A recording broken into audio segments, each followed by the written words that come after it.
لله الأكرم الذي خلق الإنسان وكرم وعلمه من البيان ما لم يعلم، فسبحان الذي لا يحصى امتنانه باللسان ولا بالقلم. نشهد أن لا إله إلا الله وحده لا شريك له، ونشهد أن سيدنا وحبيبنا ومولانا محمدا عبده ورسوله الذي أرسله بالحق بشيرا ونذيرا وداعيا إلى الله بإذنه وسراجا منيرا. فقد قال الله تعالى في كلامه المجيد وفرقانه الحميد: أعوذ بالله من الشيطان الرجيم. بسم الله الرحمن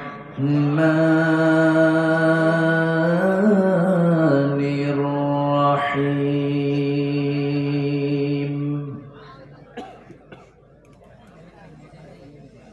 إنما المؤمنون الذين آمنوا بالله ورسوله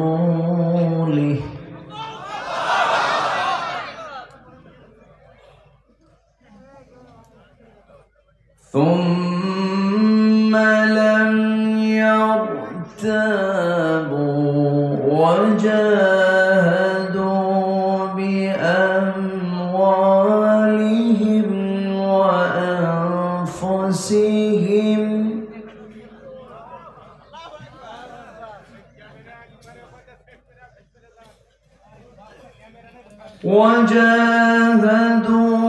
بأموالهم وأنفسهم في سبيل الله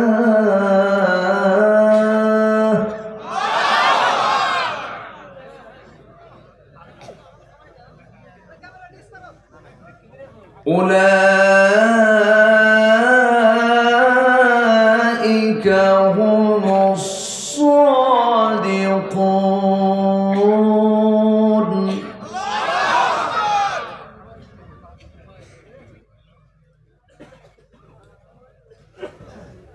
قل أتعلمون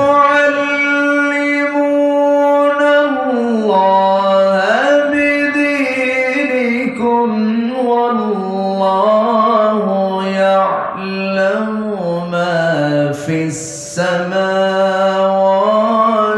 وما في الأرض.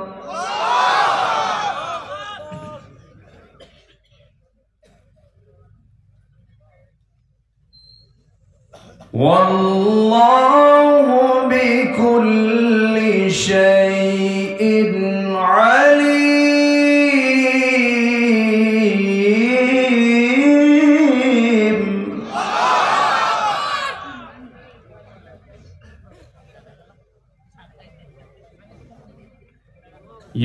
يمنون عليك أن أسلموا قل لا تمنوا علي إسلامكم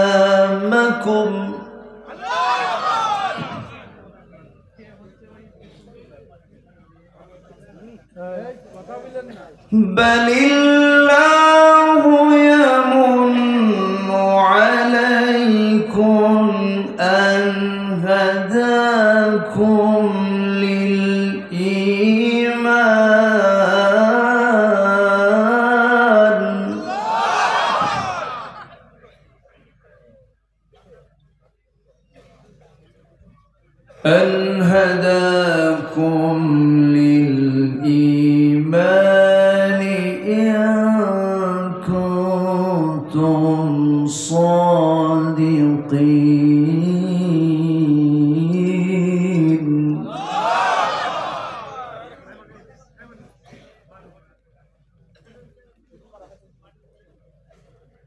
إن الله يعلم غيب السماوات والأرض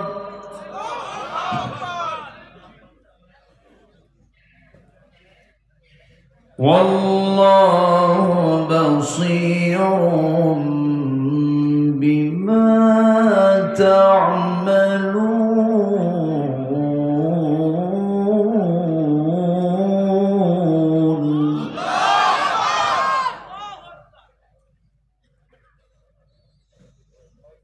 الله أكبر. بسم الله الرحمن الرحيم.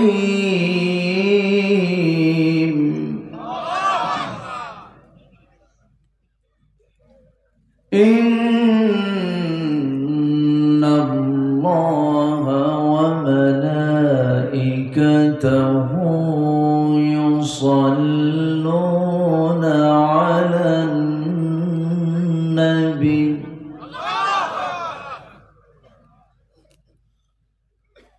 يا أيها الذين آمنوا صلوا عليه وسلموا تسليما. اللهم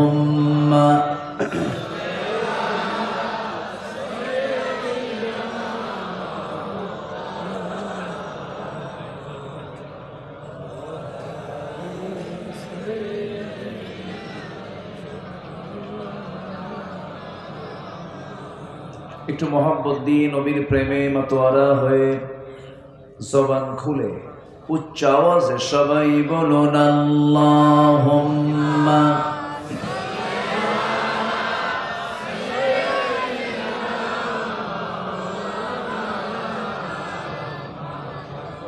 ওয়া আলা আলি সাইয়্যিদিনা।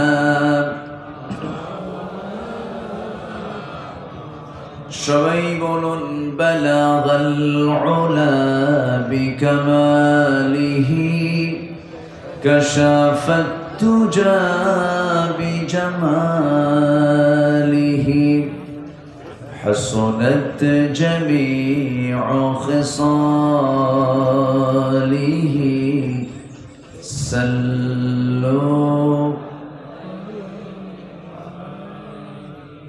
سورة يوسف بدار حكمة لقمان ما قارئ قرآن باري يهدي لساد ما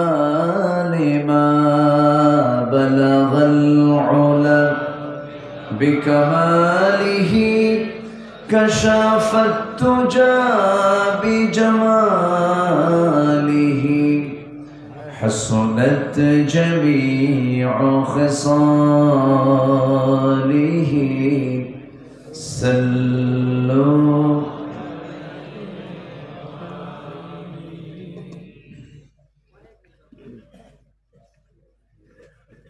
প্রাকৃতিক সৌন্দর্যের অপরূপ লীলাভূমি খুলনা অঞ্চলের ঝিনাইদহ জেলার হরিণাকুণ্ড উপজেলার গোবরাপাড়া মাদ্রাসা মাঠে অনুষ্ঠিত দি কোরআনিক স্কুল এর উদ্যোগে আয়োজিত তাফসীরুল কোরআন মাহফিল 2024 15 ফেব্রুয়ারিতে অনুষ্ঠিত আজকের এই মহৎ আয়োজনের সম্মানিত সুযোগ্য সাহেব সদর সভাপতি সমাজসেবক জনাব নুরুল ইসলাম ভাদু সাহেব, প্রধান অতিথি ঝিনাইদহ 2 নির্বাচনী আসনের মাননীয় সংসদ জনাব নাসির শাহরিয়ার জাহিদি মহুল সাহেব, আজকের এই প্রোগ্রামের বরেণ্য অতিথি ঝিনাইদহ পৌরসভার পৌরপিতা, সম্মানিত মেয়র, বিশিষ্ট সমাজসেবক, ইসলাম দরদি ব্যক্তিত্ব জনাব কাইয়ুম শাহরিয়ার জাহেরি হিজল সাহেব কথা বলেছেন।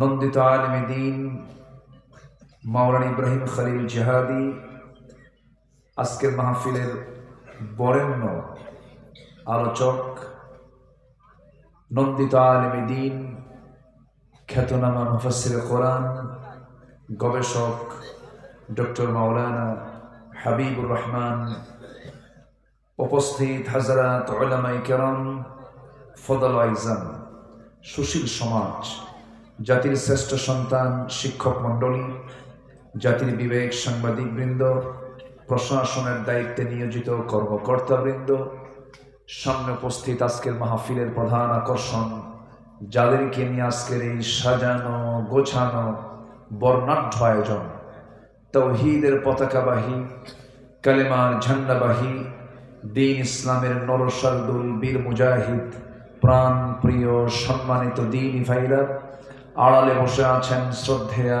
সম্মানিতা সর্বগুণে গুণান্বিতা মা বোনেরা। আলোচনার সূচনায় আনুষ্ঠানিকতার মধ্য দিয়ে আমার পক্ষ থেকে এই শেষ সময়ে আন্তরিক ভক্তিপূর্ণ সালাম, আসসালামু আলাইকুম ওয়া রাহমাতুল্লাহি ওয়া বারাকাতুহু। সালামের জবাব একটু ভিজা ভিজা মনে হলো। আসসালামু আলাইকুম ওয়া রাহমাতুল্লাহি ওয়া বারাকাতুহু। সবাই কেমন আছেন? আমারও প্রশ্ন করলেন যে এটা তো মহাব্বতের লক্ষণ, জি আপনি ভালো আমি কি খারাপ থাকবো? আল্লাহ তাআলা আমাকে আপনার মতোই রেখেছেন, বলছি আলহামদুলিল্লাহ। আমার ডানে যিনি বসে আছেন, সামান্য কিছু সময় এই মঞ্চে তার সঙ্গে আমার পরিচয়।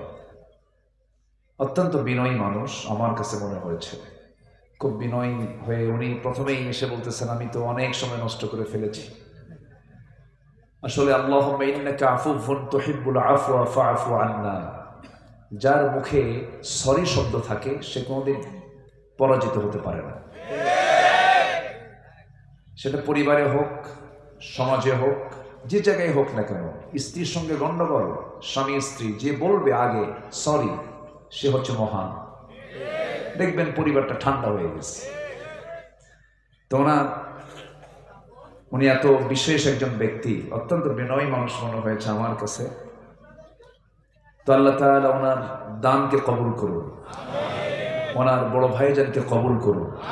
এবং উনি বলতেছেন যে আমি আস্তে আস্তে চলে যাব, হয়তো আপনি শুরু করলে কিছু মনে করা যাবে না, কিন্তু এটা উনি বললেন ওনার কাজ আছে, ব্যস্ততা আছে, উনি যাবেন। উঠতে একটু আমার দেরি হলো, শেষ হতে যদি একটু দেরি হয় কষ্ট হবে? সময় দেওয়া যাবে তো? আমাকে ছেড়ে কেউ যাবেন আপনারা? আচ্ছা, তাহলে আমি কিন্তু মেহমান, আমাকে ছেড়ে যদি মেজবান চলে যায় এটা কি মানে ভালো কাজ হবে? সবাই থাকবে। আসার সুযোগ দিয়েছেন কে? আল্লাহর শানে বলছি আলহামদুলিল্লাহ। সবাই বলছে আলহামদুলিল্লাহ। সবাই বলছে আল্লাহুম্মা ইন্নী আসআলুকা আল হুদা ওয়াত তুকা ওয়াল আফাফা ওয়াল গিনা। সবাই বলি আল্লাহুম্মা লাকা আসলামতু ওয়া বিকা আমানতু ওয়া আলাইকা তাওয়াক্কালতু ওয়া ইলাইকা আনাবতু ওয়া বিকা খাসামতু। আমরা আল্লাহ তাআলার শুকর আদায় করে নিলাম। সম্মানিত হাজিরিন, আমার অভ্যাস অনুযায়ী আমি তেলাওয়াত দিয়ে শুরু করেছি আলোচনা। সেই তেলাওয়াতকৃত আয়াতগুলোকে সামনে রেখে কিছু কথা আমি বলতে চাচ্ছি। ওয়ামা তাওফীকি ইল্লা বিল্লাহ আলাইহি তাওয়াক্কালতু ওয়া ইলাইহি উনীব। সেই মহান রবের প্রতি পূর্ণ ভরসা রেখে আসুন আমরা সোজা আলোচনার দিকে চলে যাই। সূরাটার নাম হলো সূরাতুল হুজুরাত। সূরাতুল হুজুরাত 49 নম্বর সূরা, নাজিল হয়েছে মদিনায়।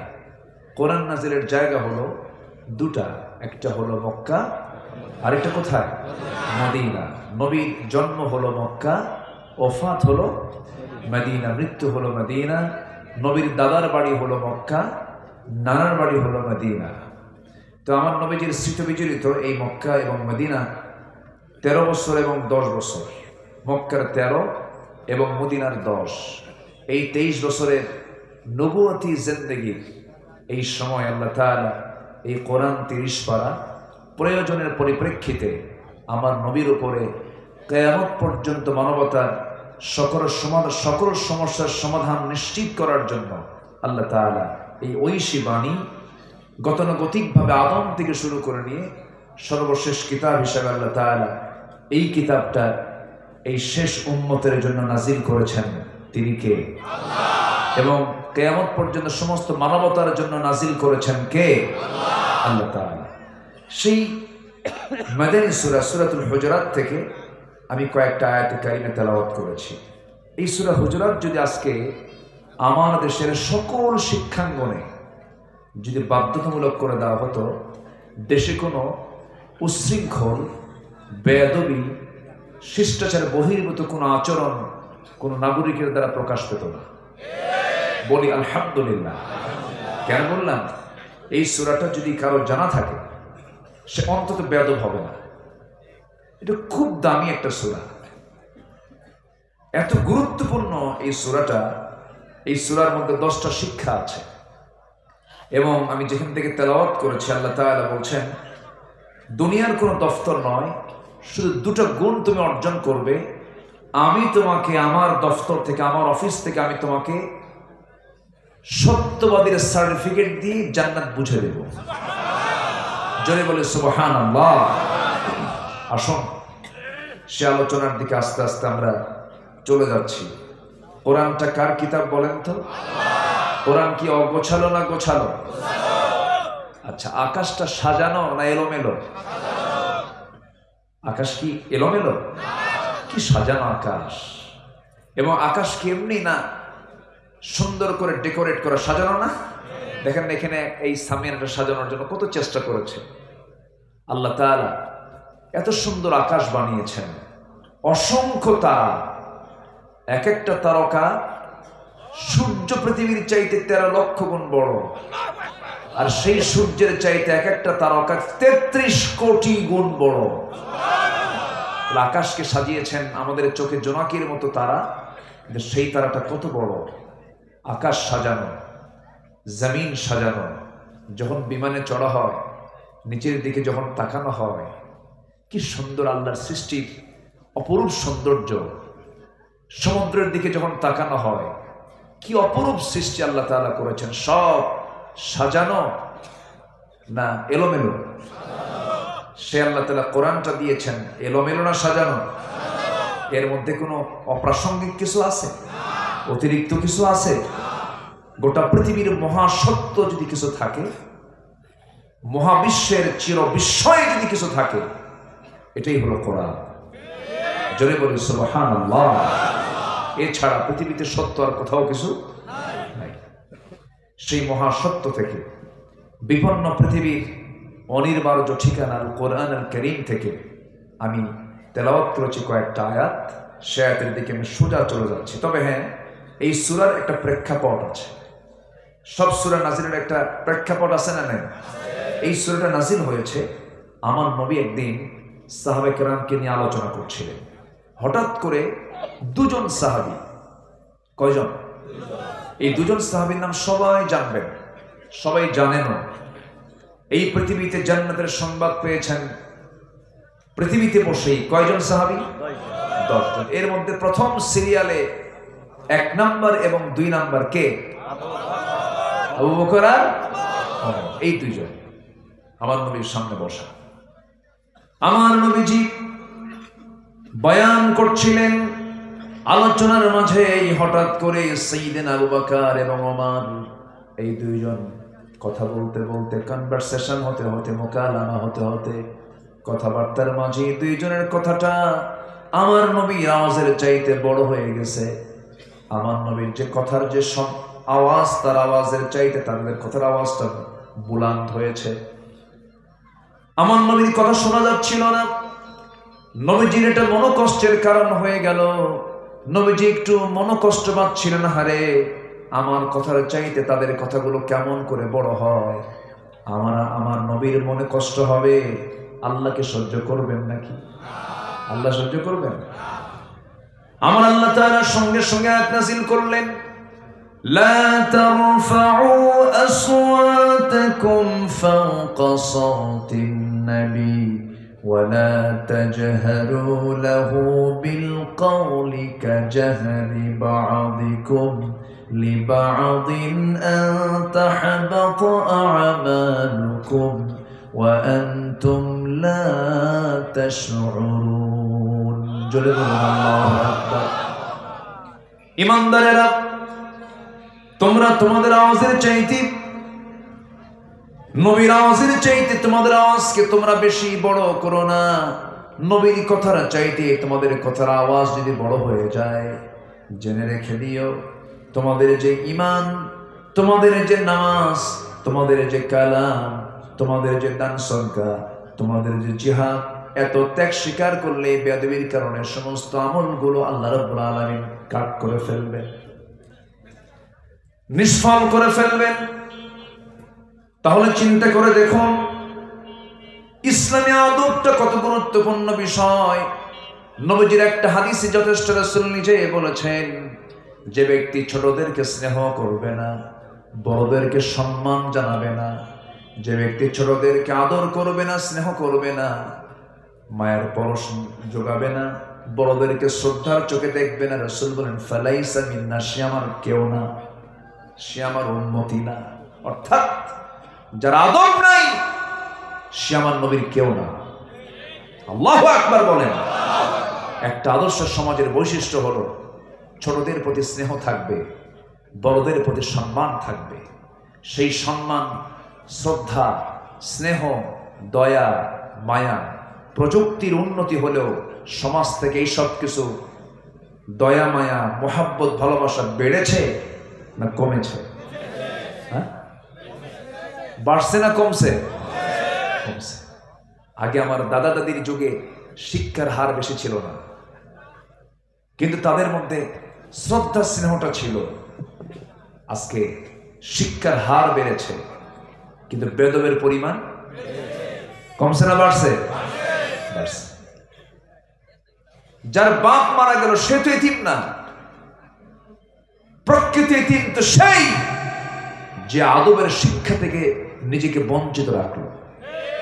যার আদব নাই তার তো কিচ্ছু নাই, তার কিছুই নাই। সূরাটা হলো আদবের সূরা, সামাজিক সূরা। আমি এই কিতাবের এই সূরা থেকে আমি একটু লম্বা কথা আজকে বলতে চাচ্ছি। সময় দিতে রাজি আছি তো ইনশাআল্লাহ? বাচ্চারা আপনি আসেন নাই তখন, এত সুন্দর করে তারা তেলাওয়াত করলো, ইংলিশ লেকচার দিল, বাংলায় বক্তৃতা দিয়েছে। অনেক সুন্দর লাগছে না আপনাদের? লেখাগুলো কত সুন্দর তারা প্রেজেন্ট করেছে। সম্মানিত ভাইয়েরা, কোরআন শিখলে পরে অন্তত সে বেয়াদব হয় না। আপনি কি কোথাও দেখেছেন মাদ্রাসার কোনো ছাত্র শিক্ষককে মারে? এরকম দেখছেন কি কোথাও? কিন্তু একটু ভার্সিটির দিকে জানতো, হ্যাঁ, একটু ভার্সিটির দিকে জানতো। মাদ্রাসায় কোন ছাত্র শিক্ষককে মেরেছে এমন রেকর্ড কিন্তু নাই বললেই চলে। কিন্তু ভার্সিটিতে যান, ছাত্র শিক্ষককে পিটায় না, শিক্ষক ছাত্রকে পিটায়। ছাত্র শিক্ষককে পিটাকে স্যার সোজা হন, কি হন? সোজা হন। আমি ঢাবির ছাত্র ছিলাম, আমি পড়াশোনা করেছি ঢাকা ইউনিভার্সিটিতে, পড়ছি টুকটাক বাঙ্গচুরা পড়ছি। সম্মানিত ভাইয়েরা, প্রকৃত শিক্ষা, প্রাণযুক্ত শিক্ষা, ওহির শিক্ষা, যেরকম সূর্যের আলো ছাড়া আমার উপায় নাই, অক্সিজেন ছাড়া আমার বাঁচার উপায় নাই। যেমন বাঁচার জন্য অক্সিজেন প্রয়োজন, আমার বাঁচার জন্য যেমন সূর্যের তাপ প্রয়োজন, আমার জীবনকে সুন্দরভাবে ঢেলে সাজানোর জন্য, দুনিয়াতে এবং আখিরাতে নাজাতের জন্য কোরআন তেমনই প্রয়োজন, তেমনই প্রয়োজন। কিন্তু বুকটা ফেটে যায় যদি বলি এই দেশে 18 কোটি মুসলমান, কোরআনকে সহি করে পড়তে পারা মুসলমান বেশি না কম? কেন কম? এটা কি ব্যর্থতা নয়? আসতে ব্যর্থতা নয়, শুধু ব্যর্থতা না, চরম ব্যর্থতা। যা না জানলে নামাজ হচ্ছে না, যে শেখা না শিখলে নামাজ হচ্ছে না, কত বড় ব্যর্থতা। আমি মালয়েশিয়া গিয়েছিলাম এই সেপ্টেম্বরে, গত সেপ্টেম্বরে। ডক্টর আনোয়ার ইব্রাহিম, মালয়েশিয়ার এখন প্রেজেন্ট প্রধানমন্ত্রী, এক সময় তাকে সমকামিতার অভিযোগ দিয়ে 15-16 বছর জেল খাটিয়েছিলেন প্রাক্তন প্রধানমন্ত্রী ডক্টর মাহাথির মোহাম্মদ, ওনার আমলে। দেখেন কে কখন কোথায় যায়। সেই মাহাথিরকে হারিয়ে আবার সেই আনোয়ার ইব্রাহিম এখন সে দেশের এখন প্রধানমন্ত্রী। আনোয়ার ইব্রাহিম উনি জুমার খুতবা দিচ্ছেন, একজন দেশের প্রধানমন্ত্রী, কিন্তু জুমার খুতবা দিচ্ছেন, নামাজ পড়াচ্ছেন। আলহামদুলিল্লাহ বলেন। আমি দেখলাম মালয়েশিয়াতে 60% মুসলমান, 60% মুসলমানই তারা, প্রত্যেক মুসলমান নামাজ পড়ানোর যোগ্যতা রাখে। এর কারণ কি জানেন? এর কারণ হলো তাদের সিলেবাসে ক্লাস 8 লেভেলে 8ম শ্রেণীতে ওঠা মাত্রই প্রত্যেক শিক্ষার্থীর 4 থেকে 5 পারা কোরআন মুখস্থ হয়ে যায়। সবার জন্য এটা এটা অটোমেটিক হয়ে যায়। সেই সিস্টেম কি আমাদের আছে বলেন তো? তাহলে বলেন, কোরআন কি আমাদের একার জন্য না সবার জন্য? শেখার দরকার আছে না নাই? আজকে 54 বছর, আজকে 53-54 বছর হয়ে গেল, কিন্তু আমরা তো পারলাম না, কই চেঞ্জ হতে পারলাম না। নামাজই তো সহি করতে পারছি না, আমরা কোরআনটাকে বুঝতে পারছি না। তা না করে অবশ্যই এটা চেঞ্জ করা হয়েছে, ধন্যবাদ জানাচ্ছি। ট্রান্সজেন্ডারকে কেন ঢুকানো হয় এগুলো? আসতে বলবেন না, জোরে বলেন ঠিক কিনা? আমার দেশে ইসলামের পক্ষের যেমন কিছু লোক আছে, ইসলামকে নির্মূল করার জন্য কিছু নাস্তিক চক্র আছে না নাই? আছে। সে আমার ভাই হোক আর সে আমার বাপ হোক, আমার আল্লাহকে, আমার রাসূলকে নিয়ে কোনো কথা বললে, আমার আল্লাহর কালামের বিপরীতে চলে যায়, এমন কোন কথা বললে, এমন কোন আচরণ করলে, বাপ হলেও ছাড়বো না। ঠিক কিনা? কারণ দিন শেষে আমার কেউ আপন না। একটু চোখ বন্ধ করবেন, দিন শেষে আমার কেউ কি বন্ধু? আমার বন্ধুকে আসতে বলবেন না, কে? ধরুন আব্দুল আল আমিন এখন এখানে আর নাই, হতে পারে দমপুরে যেতে পারে না, আমার মেয়র ভাই নাই, চলে গেলেন। আপনি কি করতে পারবেন বলেন? কি করবেন আপনি বলেন? কিচ্ছু করার নাই। শুধু আপনি দেখবেন, হয়তো চোখের পানি ফেলবেন, আহারে কথা বলতে বলতে মারা গেল। হয়তো বড় জোর এখান থেকে একটা ফোন যাবে, স্বাস্থ্য কমপ্লেক্সকে ফোন দেবে, একটা অ্যাম্বুলেন্স চলে আসবে, অ্যাম্বুলেন্সে করে লাশটা তুলে দিয়ে বলবে, যাও নিয়ে যাও তার বাড়ি পর্যন্ত। আমার এমন দাম, মরে গেলাম, কষ্ট করে যে বাড়ি বানিয়েছিলাম সে বাড়ির মধ্যে ঢোকার কোনো আর কায়দা নাই, বারান্দাও জায়গা হবে না। আমাকে করবে কি? আমার বাড়ির উঠানের একটা কোনায় নিয়া যত নতুন সেলাইওয়ালা একটু সুন্দর জামা কাপড় চোপড় গুলো ছিল, খোলার তো কোনো কায়দা নেই, কেচি দিয়ে কেটে ফেলবে। কেচি দিয়ে কেটে ফেলে দিয়া আমার মাথায় বাঁধন, পায়ে বাঁধন দিয়ে দেবে, এমন জামা কাপড় পরা দেবে যার সেলাই নাই, বুতাম নাই, পকেট নাই, কিচ্ছু নাই। নাম ছিল মেয়র, নাম ছিল মাওলানা, নাম ছিল সংসদ সদস্য, নাম ছিল প্রেসিডেন্ট, নাম ছিল মন্ত্রী, সব নাম বন্ধ হয়ে যাবে। এমনকি সন্তান পর্যন্ত বলবে, লাশটাকে দাফন দিয়ে দাও, আমার নাম হয়ে যাবে লাশ, আমার নাম চার কেউ বলবে না রে। টেনে হেঁচড়ে জানাজার প্রান্তরে নিয়ে যাবে, জানাজা শেষ হয়ে যাবে, কবরের দিকে নিয়ে চলে যাবে, কবরে শোয়া দেবে, বাঁশ চাপা দেবে, মাটি চাপা দেবে। সকালে মরবো দুপুরবেলা, দুপুরে মরবো সন্ধ্যাবেলা, সন্ধ্যায় মরবো রাত 12টার মধ্যে, তাড়াতাড়ি বিদায় দিয়ে দেবে। কিন্তু লাশটা বিদায় দিতে দেরি করলে যে সন্তান আমাকে এত ভালোবাসে, সন্তানটা পর্যন্ত বলবে দেরি করো না, লাশটা পচে যাবে, ফুলে যাবে, গলে যাবে, তাড়াতাড়ি দাফন করো, এই পৃথিবী আমার জন্য উপযুক্ত হবে না। ওই কবরে রেখে আসবে, 24 ঘন্টা যাবে না। মাথার চুল কত যত্ন নিলাম, এই তেল হবে না ওই তেল লাগালাম, 24 ঘন্টা যাবে না, মাথার চুলগুলো খসে খসে পড়বে। 3 দিন যাবে না, চামড়াগুলো গলে গলে পোকার পেটের খাবার হয়ে যাবে। মাত্র 7টা দিন পেটের নারী বড়ি সব চোখ মুখ কান্না বের হয়ে যাবে, কিম্ভূত কিমাকার চেহারা হয়ে যাবে।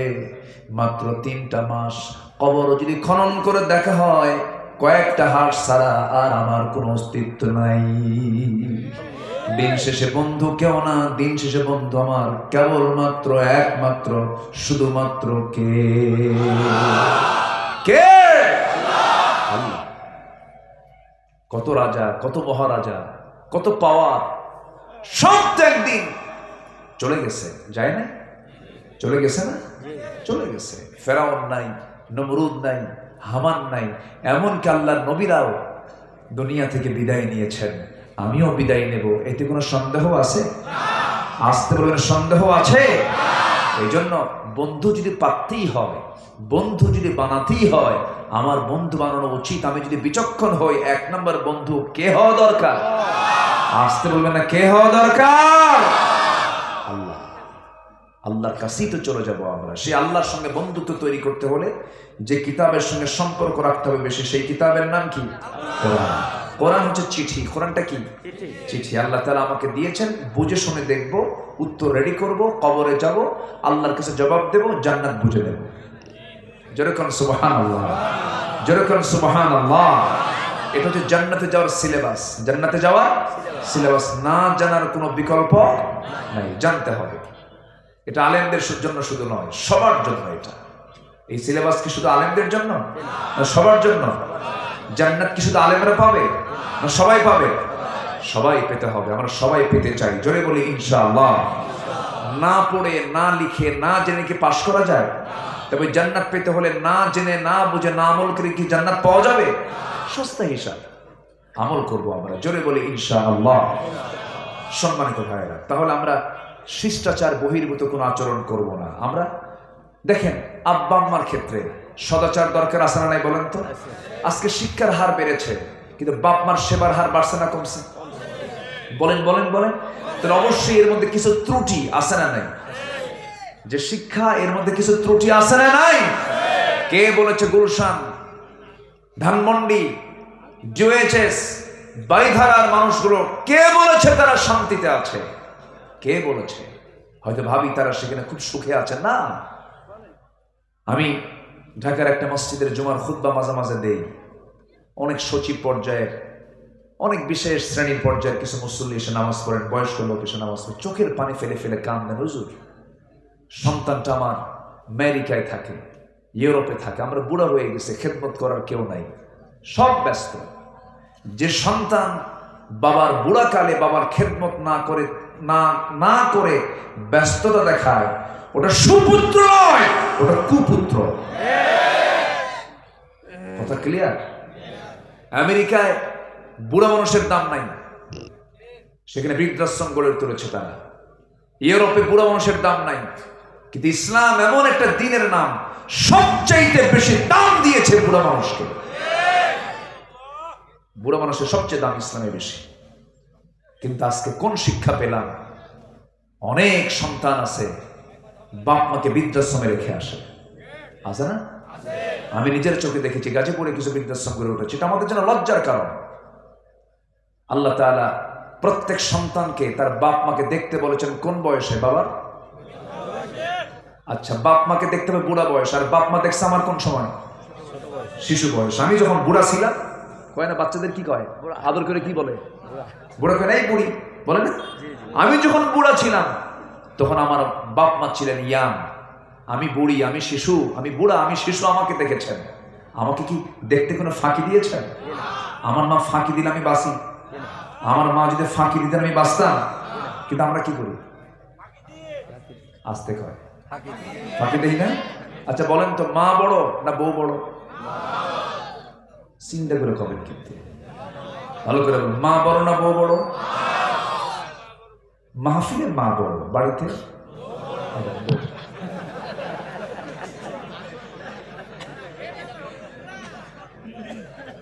কি কথা কি বলবো, কথা বলবো। তাহলে মাহফিলে মা বড় আর বাড়িতে বউ বড়, এটাই তো। কোন লোকটা বউকে ভয় পায় না বলে? বউকে ভয় পায় না এমন লোক খুব কম আছে। ও দেখেন একজন তুলছে আমি ভয় পাই না, ও মনে হয় বিয়ে করে না।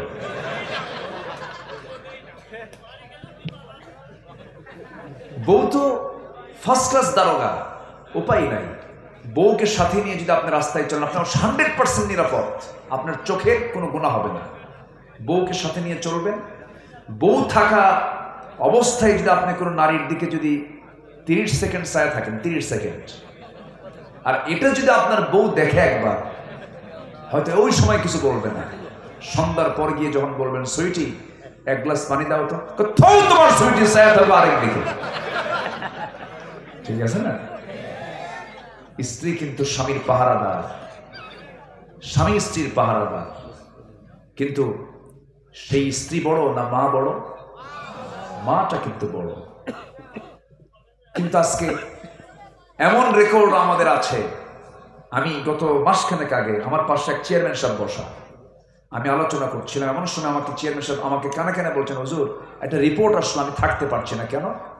কিছুক্ষণ আগে আমার ইউনিয়নের একটা লোক, এক ছেলে তার মাকে জবাই করছে।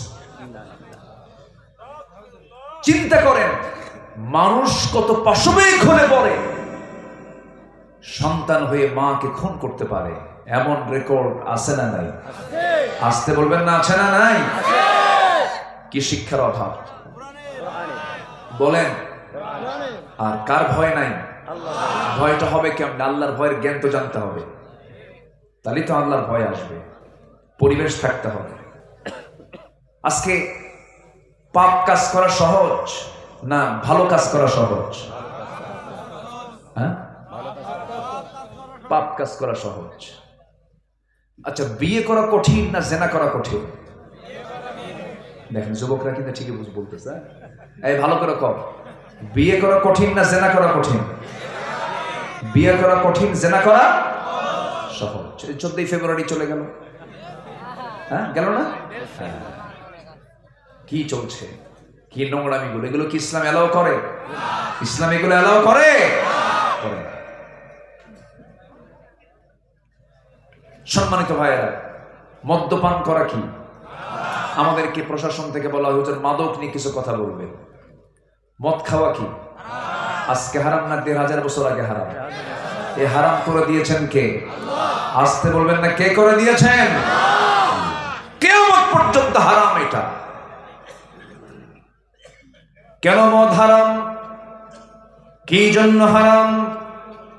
মদ্যপান করলে সে বেয়াদব হয়ে যায়, মদ্যপান করলে সে উগ্র হয়ে যায়, মদ্যপান করলে সে মাতাল হয়ে যায়, মদ্যপায় মানুষকে দিয়ে হত্যা করা খুব সহজ হয়ে যায়। রাসূল বলেছেন মদ হলো সমস্ত পাপের মা। নাউযুবিল্লাহ। আল খামরু উম্মুল খাবাইস, মদ হলো সমস্ত পাপের মা। কেন সমস্ত পাপের মা বলা হলো? আমার বন্ধুগণ একটা উদাহরণ দিয়ে স্পষ্ট হয়ে যাবে।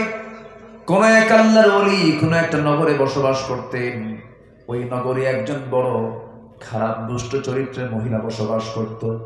সে পতিতা নারী, হাজারো পুরুষের জীবন যৌবন নষ্ট করে ফেলেছে ওই নারী। সে মনে মনে একদিন চিন্তা করলো, এই বড় আল্লাহওয়ালাকে আমি টার্গেট করব।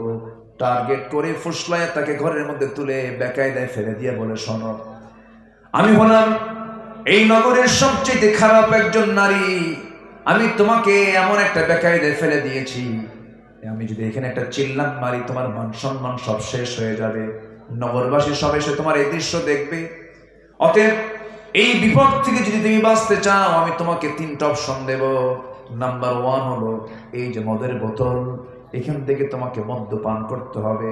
এটাও যদি না করতে চাও, আমার সঙ্গে জিনা করতে হবে 2। নাম্বার 3 হলো তোমাকে করতে হবে এই যে শিশু এখানে বসে আছে, শিশুকে হত্যা করতে হবে। আল্লাহ মনে মনে চিন্তা করে না, খুন তো প্রশ্নই আসে না, কারণ একটা খুন করা মানে ফাকাতালান নাস জামিআ, সেজন্য গোটা পৃথিবীর সমস্ত মানুষকে শেষ করে ফেললো, হত্যা করে ফেললো একটা মানুষকে মারার জন্য। কোন ক্রমে এটা করা যাবে না। জিনা তো প্রশ্নই আসে না, জিনা করলে পরে ঈমান থাকে না। মদ্যপান এটাও তো হারাম। চিন্তা করতে করতে ভাবতেছে অন্তত মদের বোতল থেকে এক ঢোক মেরে দিলে অন্তত বিপদ থেকে বাঁচা যাবে।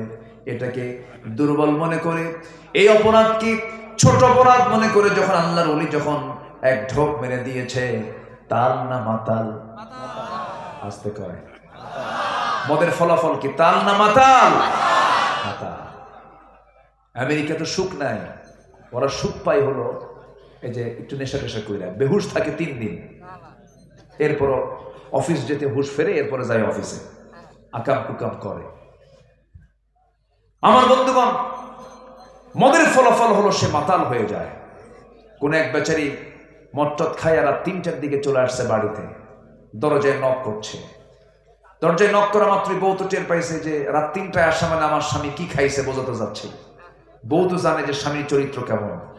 শোনেন, মানুষের কাছ থেকে কোনো চারিত্রিক সনদ নেওয়ার আগে সবার উচিত তার বউয়ের কাছে আগে চারিত্রিক সনদ নেওয়া। প্রত্যেক স্ত্রীর উচিত তার স্বামীর কাছ থেকে চারিত্রিক সনদ নেওয়া। রাসূল বলেছেন, যে তার স্ত্রীর কাছে ভালো সেই বান্দা আল্লাহর কাছে ভালো, যে তার স্বামীর কাছে ভালো সেই বান্দি আল্লাহর কাছে ভালো। কি গঠনমূলক কথা! কারণ চরিত্র 2 প্রকার, একটা হলো পাবলিক আর একটা হচ্ছে পার্সোনাল। আমার নবীজির public character and personal character দুটোই ছিল উন্নত। যেরকম আল্লাহু আকবার। এই জন্য আমাদের আদর্শ হচ্ছেন মুহাম্মদ সাল্লাল্লাহু আলাইহি ওয়াসাল্লাম। তো বউ যখন দেখতেছে আর স্বামী আমাকে ডাক দিচ্ছে, খোলার সাহস পায় না, খোলার সাহস পাচ্ছে না। বড় একটা ছেলে তাকে ডাক দিয়ে বলে, বাজান তুই একটু সাথে আয় তো, তোর বাপ আসছে, না জানি কি খায় আসছে, থাপ্পড় মারে কিনা, সাথে চল। দরজার কাছে গিয়ে যখন দাঁড়াইছে, দরজা খুলছে, চোখ লাল টকটকা। মদ্যপানের ফলাফল হলো চোখ দেখলে টের পাওয়া যায় এটা কি খোর, মদ খোর। যে বিড়ি খায় তার কি দেখলে টের পাওয়া যায়? ঠোঁট। সেই ঠোঁটটা তার আর ন্যাচারাল থাকবে না। বিড়ি খাইলে ঠোঁট বলে দেবে এটা হচ্ছে পাক্কা বিড়ি খোর। ঠিক কিনা কন? আমার দেশে বিড়ি খোর লোক তো কম মনে হয়। কম না বেশি বলেন? বেশি। আবার মাহফিল এসে প্রশ্ন করে, হুজুর বিড়ি খাওয়া কি জায়েজ আছে? মানে উনি জায়েজের চেষ্টায় আছে না নাই? এগুলো করা যাবে না। সকল নেশা থেকে আমরা নিজেকে গুটিয়ে রাখবো। জোরে বলি ইনশাআল্লাহ। এখন ওই বেচারি যখন ডাকছে, লাল টকটকা বউ এখন মনে মনে চিন্তা করে, ইর বাপরে বাপ কি চেহারা তার, ভয়ঙ্কর। বউর দিকে এরকম লাল টকটকা চোখ নিয়ে তাকায় বলতেছে, আম্মা আসসালামু আলাইকুম। মাথা তো ঠিক নাই। পাশে ছেলে, বউ কয়, তোমার কি একটু লজ্জা নাই, একটু শরম নাই, একটু কি হোশ নাই? যুবক ছেলে পাশে দাঁড়ায় আছে, তুমি আমার মা বলে ডাকো। ছেলের দিকে তাকায় বলে, দুলাভাই আসসালামু আলাইকুম।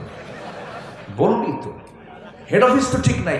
যে নেশার কারণে নিজের মেয়ে, কাজের মেয়ে আর নিজের বউ চেনা যায় না, সেটা কখনো হালাল হতে পারে না। মদ্যপান করলে তার ঈমান থাকে না। এটা কি আমার কথা না আল্লাহর কথা? কে বলেছেন? আল্লাহ বলেছেন। আমার বন্ধুগণ, ওই আল্লাহর ওলি মনে আছে নাকি আপনাদের? ওই আল্লাহর ওলি শেষ পর্যন্ত ভাবলেন যে আমার এই ছোট একটা ভুল করলে মনে হয় আমি বেঁচে যাচ্ছি, কিন্তু মদ যে সমস্ত পাপের মা, ওই মদের বোতল মুখের মধ্যে নিয়ে যখন এক ঢোক মেরে দিয়েছে, সেন্সলেস হয়ে গেছে। যখন কেউ মাতাল হয় তখন তার জন্য জেনা করা কঠিন না সহজ হয়? জেনাও সহজ, জেনাও হয়ে গেল, খুনও হয়ে গেল। এর মানে হলো মদ আছে যেখানে, জেনা আছে সেখানে, জেনা আছে যেখানে, খুন আছে সেখানে একটার সঙ্গে আরেকটার সম্পর্ক আছে, কানেক্টিং আছে। এই জন্য আল্লাহ তাআলা যেগুলো হারাম করেছেন, হারাম কাজের সংখ্যা কিন্তু বেশি নয়, হালাল খাবারও কিন্তু বেশি, হারাম খাবার কিন্তু বেশি নয়। আল্লাহ তাআলা হালাল খাবারের পরিমাণটা বেশি দিয়েছেন, হারাম দিয়েছেন বেছে বেছে কিছু। যেরকম হুররিমাত আলাইকুমুল মাইতাতা ওয়াদ-দামা ওয়া লাহমাল খিনজির। আল্লাহ তাআলা যেগুলো হারাম করেছেন, হারাম খাবার তো বেশি নয়, কিন্তু বান্দা হারামের দিকে দৌড়ায় বেশি। যেটাই হারাম তার মধ্যে ক্ষতি না লাভ? বলেন, যেটা হারাম তা বান্দার জন্য লাভ না লস? লাভ না লস? শুধু ক্ষতি না মহা ক্ষতি? মহান ক্ষতি। কোন হারাম কাজে আমরা জড়াবো না। জোরে বলি ইনশাআল্লাহ, আর জোরে বলি ইনশাআল্লাহ। হারাম ধরলাম, হালালও ধরলাম, দুটোই মেনে নিয়ে আমি জীবন চালালাম, আমার কি ঈমান থাকলো? ঈমানের শর্ত হচ্ছে হারামকে বর্জন করা, হালালকে গ্রহণ করা, হালালকে গ্রহণ করা, হারামকে বর্জন করা। এই লেভেল রক্ষা করে যে বান্দা চলবে সে হচ্ছে ঈমানদার। সে হচ্ছে কি বলেন? ঈমানদার। আল্লাহ তাআলা বলছেন দুটো কাজ করো, আমি তোমাকে আমার দফতর থেকে সার্টিফিকেট দিয়ে আমি তোমাকে জান্নাত দেব। যেরকম সুবহানাল্লাহ। সূরাতুল হুজুরাত, সূরাতুল হুজুরাত। আল্লাহ রাব্বুল আলামিন বলেন, ইন্নামাল মুমিনুনা আল্লাযীনা আমানু বিল্লাহি ওয়া রাসূলিহি সুম্মা লাম ইয়ারতাবু ওয়া জাহাদু বিআমওয়ালিহিম ওয়া আনফুসিহিম ফি সাবিলিল্লাহ উলাইকা হুমুস সাদিকুন। জোরে বলুন আল্লাহু আকবার। আল্লাহ রাব্বুল আলামিন বলেন, প্রকৃত মুমিন তো তারাই যারা ঈমান আনবে আল্লাহর উপরে, ঈমান আনবে নবীর উপরে, ঈমান আনতে নিয়ে কোনো সন্দেহ করবে না, কোনো সংশয় করবে না। ঈমান আনতে হবে এক নাম্বার কার উপরে বলেন? আসতে বলেন না, কার উপরে? ঈমান আনা মানে আল্লাহর যে আইন কানুন গুলো আছে এই সমস্ত আইন কানুনকে মেনে নেওয়া। একটা আইনকে আপনি যদি না মানেন, একটা আয়াতকে যদি না মানেন, ইভেন একটা হরফকেও যদি না মানেন কোরআনের, আমার ঈমান আছে না গেছে? ঈমান চলে গেছে। আমার দেশে এমন লোকও আছে যারা বলে কোরআনে কারীমের এই বিধান আমি মানি না। কোন বিধান? চোর চুরি করলে হাত কেটে দাও। আল্লাহ রাব্বুল আলামিন কোরআনে এই বিধানটা দিয়েছেন, জিনাকার জিনা করলে পরে তাকে কতল করো। কার কথা? আসতে বলবেন না, কার কথা? আল্লাহর কথা। এই যে সুদের ব্যাপারে কথা বলেছেন, জিনার ব্যাপারে কথা বলেছেন, মদের ব্যাপারে কথা বলেছেন কোরআনে কারীমের ভিতরে, এই সমস্ত বিধানকে মানতে চায় না এমন কিছু বদমাইশ আমার দেশে আছে না নাই? আসতে বলবেন না, আছে না নাই? যারা মানবে না, কোরআনের কিছু অংশ মানবে, কিছু অংশ মানবে না, তাদের ঈমান আছে না গেছে? তাদের ঈমান কি থাকতে পারে? থাকতে পারে না। আমার বন্ধুগণ, ইসলামকে নিজের মতো করে মানা যাবে না। ইসলামকে মানতে গেলে কমপ্লিট মানতে হবে। আবু জাহেল প্রস্তাব দিয়েছিল, মোহাম্মদ শোনো, তোমার ধর্ম 6 মাস, আমার ধর্ম 6 মাস, দুজন মিলে মিশেই চলে, খামাখা গন্ডগোল করার কি দরকার? ঘুম থেকে তুমি উঠে আমাকে দেখো, আমি উঠে তোমাকে দেখি, দুটাই থেকে যাক। তুমি আমার লাত মানতকে তুমি বৈধতা দিয়ে দাও, আমি তোমার আল্লাহকে বৈধতা দিয়ে দিই। দেখেন কত বড় ভট্ট। আমার নবীজি বললেন, চাচা, যে প্রস্তাবটা আপনি আমাকে দিয়েছেন কোনদিন এটা মানা সম্ভব নয়। আয়াত নাযিল হয়ে গেছে, সবাই বলেন কুল ইয়া আইয়ুহাল কাফিরুন লা আ'বুদু মা তা'বুদুন ওয়ালা আনতুম আবিদুনা মা আ'বুদু ওয়ালা আনা আবিদুম মা আবাদতুম ওয়ালা আনতুম আবিদুনা মা আ'বুদ লাকুম দীনুকুম ওয়ালিয়াদিন।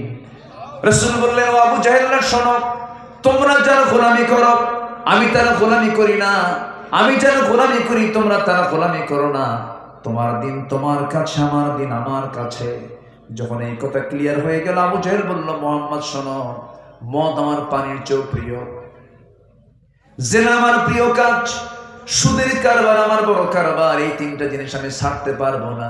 রাসূল বলেন, চুরি করব না, কাউকে চুরি করতে দেব না, জিনা করব না, কাউকে জিনা করতে দেব না, সুদ খাবো না, কাউকে সুদ খেতে দেব না। এমন জাতীয় কথা যদি আমার নবীর মতো আপনি আজকে বলতে যান, আপনার সামনে আবু জেহেলরা দাঁড়ায়া যাবে, ঠিক কিনা? সুদ তো এই এলাকায় নাই।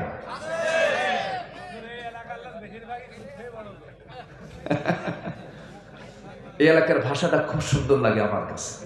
ঝিনাইদহ, চুয়াডাঙ্গা, মেহেরপুর, আপনারা এত সুন্দর ভাগ্যবান মানুষ। আপনারা এই এলাকায় জন্ম হওয়ার কারণে একটা জিনিস সবচেয়ে বেশি খাঁটি পেয়েছেন, সেটা হলো ভাষাটা পেয়েছেন খাঁটি ভাষা। বলি আলহামদুলিল্লাহ। আর জন্ম যদি নোয়াখালী হইতো, পানি আর হইতো না, পানি হইতো আইন। আল্লাহ পাক হয় নাকি আল্লাহ ফাক? পারে না, হয় না, এটা আঞ্চলিকতা।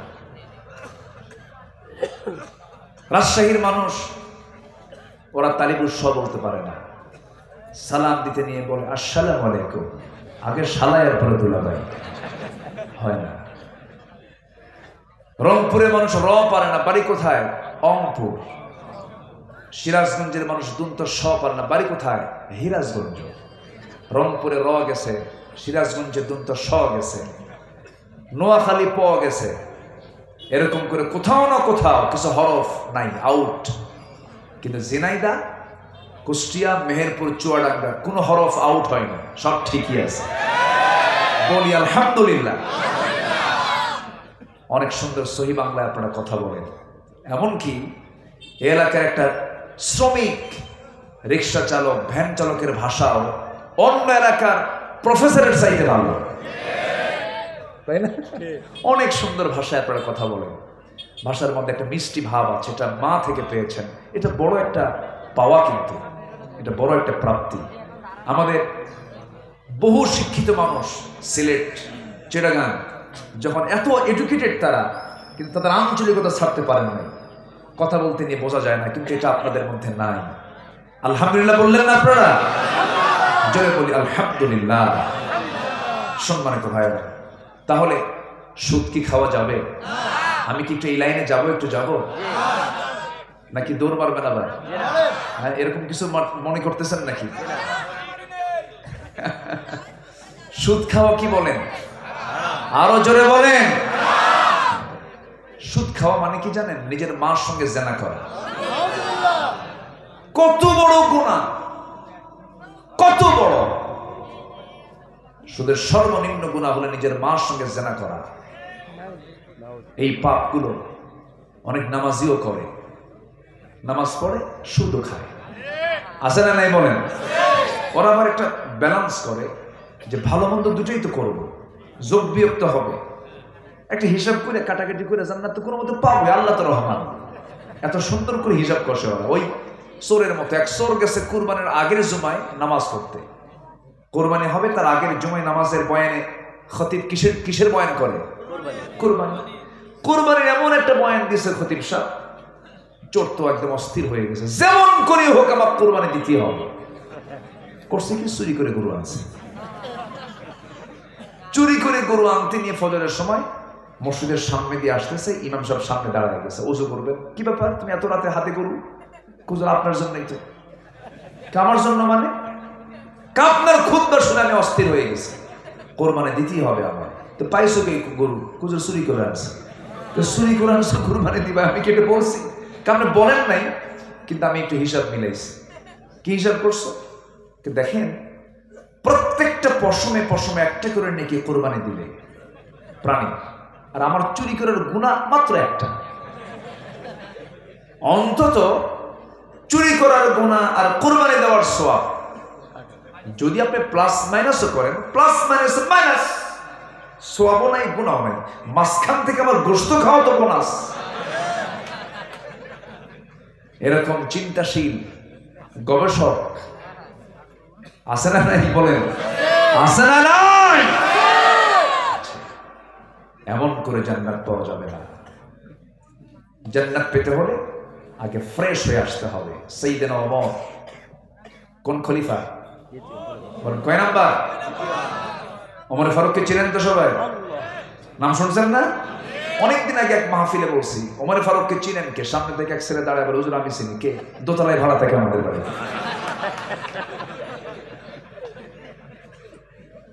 সাইয়েদনা ওমর ফারুক রাদিয়াল্লাহু তাআলা আনহু তিনি 40টা রাষ্ট্র চালান। কয়টা? রোম, এই যে ইতালির রোম, পারস্য, তার নাম শুনলে থরথর করে কাঁপত। ওমর দাপুটে নেতা ছিলেন, কাউকে পরোয়া করতেন না, কে ছাড়া? মহাত্মা গান্ধী বলেছেন ভারতের 19বিংশ শতাব্দীর, এই 19বিংশ শতাব্দীতে ওনার আমলে বলেছেন অশান্ত পৃথিবীকে শান্ত করার জন্য মুসলমানদের ওমরের মতো একটা শাসক দরকার। ওমর কি ছিলেন? উনি রাষ্ট্রের থেকে একটা বোতল করে মধু নিয়ে এসেছেন, রাষ্ট্রের মধু, বোতলে করে মধু আনছেন। এই বোতলের মধুটা 5 ভাগে ভাগ হবে, 5 ভাগে ভাগ হবে ওনার আর ওনার প্রতিবেশী 4 জনের। মধু নিয়ে আসছেন তিনি। মধু নিয়ে এসে বউকে বললেন, বউ আমার মধুটা ভাগ করো, প্রতিবেশীর মাঝে সমান ভাগে ভাগ করে দিতে হবে। আমার বন্ধুগণ দেখেন ইমানটা কোন জিনিস, ইমানটা কি। বউয়ের হাতে মধুর বোতল দেওয়ার পর পরই বললেন, বউ আমার মধুর বোতলটা তুমি আমার হাতে দিয়ে দাও, আমি তোমাকে ভাগ করতে দেব না। এই আচরণ যদি কোনো স্বামী বউয়ের সঙ্গে করে, বউটার মন খারাপ করবেন কি করবেন না? করবেন কি করবেন না? করবেন। সাইয়েদনা ওমর ফারুক কিছুই বললেন না। ওই সময় স্ত্রীকে কিছু না বলে প্রতিবেশীর ঘরে গিয়ে বলছেন, প্রতিবেশী শোনো, এই যে মধুর বোতল তোমাকে দিয়ে গেলাম, সমান ভাগে ভাগ করবে, 5টা ভাগ করে, তুমি একটা অংশ নিবা, আমাকে একটা অংশ দিয়ে আসবে, বাকি যে অংশগুলো সময়কে সমানভাবে দিয়ে দেবে, একটু যেন কম বেশি না হয়। সাইয়েদনা ওমরের ভাগে যখন মধুর বোতলটা দিয়ে গেছে, প্রতিবেশী মধুর বোতলটা নিয়ে বউয়ের সামনে দাঁড়িয়ে বলে, স্ত্রী আমার, আল্লাহর কসম করে বলি আমি তোমাকে সন্দেহ করি নাই, আই ট্রাস্ট ইউ কমপ্লিটলি, আমি তোমাকে পরিপূর্ণরূপে বিশ্বাস করেছি, কিন্তু আমি তোমার হাতে বোতল দেওয়ার পরপরই আমার মাথায় একটা চিন্তা এসেছে, আমি যে তোমাকে ভাগ করতে দিচ্ছি তুমি সমান ভাগে ভাগ করবে, এটাও ঠিক, কিন্তু তুমি ভাগ করতে নিয়া তোমার যে হাতের ব্যবহার হবে, তুমি যে হাত দিয়ে 5টা ভাগ করতে যাবে, অন্তত সমান ভাগে ভাগ হলেও কিছু মধু তো তোমার হাতে লেগে যাবে, যেহেতু তরল জিনিস এটা 1 ফোঁটা হোক, 2 ফোঁটা হোক, 3 ফোঁটা হোক, এই 2 ফোঁটা 3 ফোঁটা মধু আমাদের ভাগে বেশি আসো, এটা চাই নাই মনে করে মধু ভাগের দায়িত্ব আমি প্রতিবেশীকে দিয়েছি। সুবহানাল্লাহ, কি সূক্ষ্ম চিন্তা তারা করেছেন, কি চিন্তা তাদের মাথায় কাজ করেছে দেখেন। শুধু কার ভয়? আসতে বলবেন না, কার ভয়? এই সাইয়েদনা ওমর ফারুক রাদিয়াল্লাহু তাআলা আনহু নিজের পরিবারের জন্য তিনি কূপ থেকে কলসি ভরে পানি আনতেছেন মাথায় করে। সিম্পল লাইফ ক্রিয়েট করেছেন সারা জীবন, কোনোদিন নতুন পোশাক তিনি পরেন নাই, পোশাকের কোনো আড়ম্বরতা ছিল না। সাইয়েদনা ওমর ফারুক খুব সিম্পল লাইফ, সিম্পল জীবন যাপন করতেন। সামনেও কোনো প্রোটোকল ছিল না, পিছনেও কোনো প্রোটোকল ছিল না, এগুলো তিনি পছন্দ করতেন না। তিনি বলতেন, শোনো, কোনো মানুষের প্রয়োজন নাই, আমি একমাত্র ভয় করি আমি আমার আল্লাহ তাআলাকে। ভৃত্য নিয়ে যাচ্ছেন তিনি, ভৃত্য তার উটের লাগাম ধরেছে, জেরুজালেমের দিকে রওনা দিয়েছেন। কে না জানেন ইতিহাসগুলো, বলছেন, ভৃত্য তুমি এখন উটের পিঠে চড়ো, আমি এখন লাগামটা ধরি। ভৃত্য বলে, না না, আপনি খলিফাতুল মুসলিম, এটা কেমন করে হয়? না রে না, তোমার কষ্ট হবে, আমার কষ্ট হবে না কেন? সমান ভাগে ভাগ করে নেব কষ্টটা। তুমি আমার উটের পিঠে চড়ো, আমি তোমার উটের লাগাম ধরে তোমাকে কিছু দূরে টেনে নিয়ে যাই। এরকম করে দুজন, একবার উটের পিঠে একজন ওঠে, আরেকজন লাগাম ধরে, আরেকজন উটের পিঠে ওঠে, আরেকজন লাগাম ধরে, এইরকম করে করে রাস্তা অতিক্রম করতে করতে যখন জেরুজালেমে গিয়ে পৌঁছেছেন, ওই সময় ওই দেশের মেহমান, ওই দেশের লোকজন মেহমানকে বরণ করতে নিয়ে ওই সময় উটের পিঠে বসা ছিল হলো ভৃত্য, আর লাগামটা ধরেছিলেন খলিফা ওমর ফারুক। সবাই বৃত্তকে সম্মান জানাচ্ছে, বৃত্ত বলে আমি তোমর নই, ওই যে লাগাম ধরে আছে ওই লোকটা ওমর। জোরে কান সুবহানাল্লাহ। সম্মতা কি ছিলেন মানুষ। কোন এক রাতের আধারে তিনি বের হলেন ঘর থেকে, প্রতিবেশীর ঘর থেকে কান্নার আওয়াজ। প্রতিবেশী কান্দে কেন, কি হয়েছে? ছোট্ট ছোট্ট বাচ্চারা কান্দে কেন? মাকে প্রশ্ন করছেন, ও সন্তানগুলোর মা, তোমার বাচ্চাগুলো কাঁদে, তুমি কেমন মা বাচ্চাদের কান্না থামাতে পারো না? আমি তো বিধবা নাই, আমার স্বামী মারা গেছে, সন্তানগুলো না খাওয়া খাবার নাই। সাইয়েদনা ওমর ফারুক চলে আসলেন, আটার বস্তা নিজের পিঠে বহন করে নিজের দায়িত্বে তিনি পৌঁছায় দিয়ে বললেন, ও মহিলা শোনো, যখন এই আটার বস্তা ফুরে যাবে আমি ওমর আমাকে বলবে, নিজের পিঠে বহন করে আমি তোমার ঘরে আবার দিয়ে যাব। যেরকম সুবহানাল্লাহ। সাইয়েদনা ওমর ফারুক কলসি ভরা পানি নিয়ে আসতেছেন।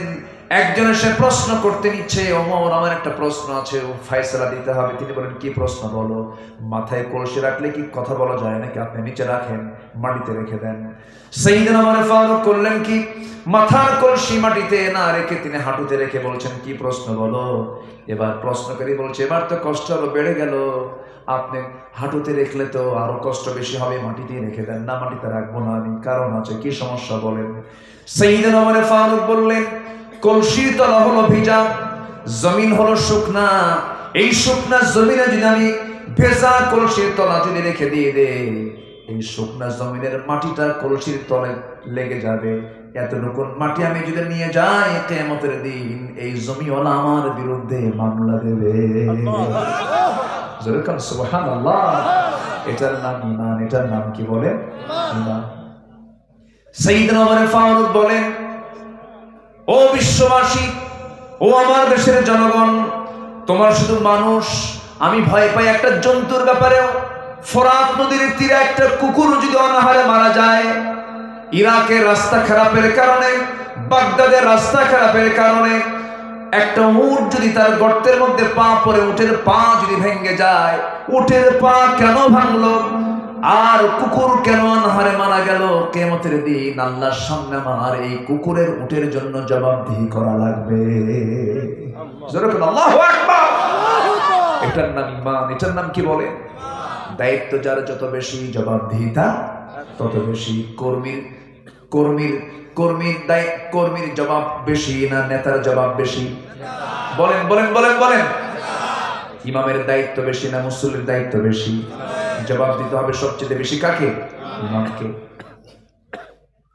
সাইয়েদনা ওমর ফারুক রাদিয়াল্লাহু আনহু মাঝে মাঝে অস্থির হয়ে যেতেন, পাগলের মতো হয়ে যেতেন। যেদিন তিনি ক্ষমতা পান, সেই দিন থেকে নিয়ে মৃত্যুর দিন পর্যন্ত কোন রাত তিনি ঘুমাতে পারেন নাই। ঘুমান নাই, ঘুমাবেন কেমনে? তিনি শুকায় শুকায় যান। বলা হলো, ওমর দায়িত্ব পাওয়ার পর থেকে আপনি শুকায় যান কেন? তিনি বলছেন, শোনো, তোমরা আমাকে জোর করে ক্ষমতায় বসায় দিছো, এই দায়িত্ব আমাকে স্বাস্থ্যহীন বানায় দিয়েছে। জোরে করে আল্লাহু আকবার। আমার ভাইয়েরা, জীবন তো একটাই, সাজায় নেব, গোছায় নেব। সবচাইতে বড় সম্পদ হলো ঈমান। আমার ঈমানটাকে সুন্দর করে গুছায় নেব, কোনো কারো হক নষ্ট করব না, নিজের জীবনকে ধ্বংসের দিকে ঠেলে দেব না, মিথ্যা কথা বলবো না, পাপাচার করব না। আর যদি এই দুনিয়াতে চলতে হয়, কার নিয়মে চলবো? আসতে বলবেন না, কার নিয়মে চলবো? সূর্য কার নিয়মে চলে? চন্দ্র কার নিয়মে চলে? আকাশ কার নিয়মে চলে? সমুদ্রের ঢেউ কার নিয়মে চলে? নদীর পানি কার নিয়মে চলে? সমস্ত সৃষ্টি আল্লাহর নিয়মে চলে। আমাকে আল্লাহর নিয়মে চলতে হবে। আল্লাহ বলছেন, বান্দারে, আমাকে খুশি করার জন্য তুই যখন আযান শুনবি, আযান শোনার সঙ্গে সঙ্গে দেরি করবি না। তুই মসজিদের দিকে চলে আসবি, ওযু বানাবি, দুইটা হাত ধৌত করবি, দুই হাতের সগীরা গুনাহগুলো মাফ করে দেব। মুখমণ্ডল ধৌত করবি, মুখের সগীরা গুনাহগুলো মাফ করে দেব। মাথা মাসে করবি, মাথার সগীরা গুনাহগুলো মাফ করে দেব। দুই পা ধৌত করবি, দুই পার সগীরা গুনাহগুলো মাফ করে দেব। বান্দা, তুই মসজিদে আসবি, সেজদা দিবি, আমি তোর সমস্ত গুনাহগুলো মাফ করে দেব। আজকে বুকটা ফেটে যায়, মাত্র 5% মুসলমান বাংলাদেশে নামাজ পড়ে না। আমি আজকে একটা ওয়াদা নিতে চাই। সেই ওয়াদা হলো, এই গোবরাপাড়ার এই গ্রামটা হবে আগামী দিন থেকে বেনামাজি মুক্ত গ্রাম। আস্তে বল কেন, জোরে বলেন ঠিক কিনা, জোরে বলেন ইনশাআল্লাহ। এই গ্রামে কোন বেনামাজি যেন না থাকে। মানে কি, আমার যেন বাইরে পিঠা যে তুলে দিবেন তা না, টার্গেট করবেন। কে নামাজ পড়ে না তাকে টার্গেট করতে হবে, প্রতিবেশীকে মাথায় রাখতে হবে, বলতে হবে, দাওয়াত দিতে হবে বেহায়ার মতো। দাওয়াত দিতে হবে কিসের মতো? বেহায়ার মতো। যে বেহায়ার মতো দাওয়াত দিতে পারবে তার দাওয়াতটাই কাজে লাগবে। আল্লাহু আকবার। দাওয়াত দিতে নিয়ে কোনো হায়ার চিন্তা করা যাবে না, আমারে কি কইলো, আমারে কি বললো, এটা বলা যাবে না। দাওয়াত দিতে হবে, বউকে বলতে হবে, মেয়েকে বলতে হবে, মেয়েকে বলতে হবে, ছেলেকে বলতে হবে, বাবা একই বিল্ডিং এ থাকি, একই ঘরে থাকি, একসঙ্গে টেবিলে খাই, একসঙ্গে জান্নাত যাবো না? একসঙ্গে জান্নাতে থাকবো না? খেয়ে থাকবো, নামাজ না পড়লে জান্নাত পাবা? একসঙ্গে জান্নাতে যাবো, দুনিয়াতে একসঙ্গে ছিলাম, একসঙ্গে জান্নাতে চলে যাবো। এরকম করে আমরা নার্সিং করবো, জোরে বলি ইনশাআল্লাহ। বাইরে জঙ্গল বানাতে পরিশ্রম নাই, কিন্তু একটা বাগান যদি আপনি তৈরি করতে যান পরিশ্রম আছে না নাই? পরিশ্রম করতে হবে। নামাজ আমরা পড়বো কয় ওয়াক্ত? ইমান মজবুত হবে নামাজ বাদ দিয়া। আর আমার দেশে কিছু লোক আছে, হুজুর আগে আমার ইমান ঠিক করি, আছে না এরকম? আছে না? আছে। আগে ইমান ঠিক করি, ইমান ঠিক হবে নামাজ দিয়া। 5 ওয়াক্ত নামাজ পড়বেন কারা কারা, একটু হাত তুলে দেখেন তো দেখি। 5 ওয়াক্ত নামাজ কারা কারা পড়বেন? জোরে বলি ইয়া আল্লাহ, ইয়া রহমান, ইয়া রহিম। আমাদেরকে 5 ওয়াক্ত সালাত আদায় করার তৌফিক তুমি আল্লাহ দিয়ে দাও। জোরে বলি আমিন, আরো জোরে আমিন। নামাজ মানে কি জানেন? আল্লাহ বলেন, বান্দা তুই আমার রহমতের আওতায় চলে আসলি, বরকতের আওতায় চলে আসলি। আমার ভাইজান তো আমি ভাবছিলাম উনি অনেক আগেই চলে যাবেন, এখন আমরা একসঙ্গে দোয়া করে যাব। উনি রাজি হয়ে গেছে। বলি আলহামদুলিল্লাহ, জোরে বলি আলহামদুলিল্লাহ। আমরা একসঙ্গে দোয়া করে আর একটু সময় চেয়ে নিচ্ছি। আর একটা পয়েন্ট আছে তো, বলি কোনো আপত্তি নাই তো? কত রাত তো কত দিকে চলেই যায়, যায় না? কত সময় চলে যায় জানেন? এখানে বসে থাকার সওয়াবটা কত, অনেক সওয়াব। একটু বসেন। সম্মানিত ভাইরা, ঈমান আনতে হবে 1 নাম্বার কার উপরে? 2 নাম্বার হচ্ছে রাসূলের উপরে। রাসূলকে মানার দরকার আছে না নাই? মুহাব্বত করারও দরকার আছে না নাই? আমার জীবনের চাইতে রাসূলকে মুহাব্বত করতে হবে কম না বেশি?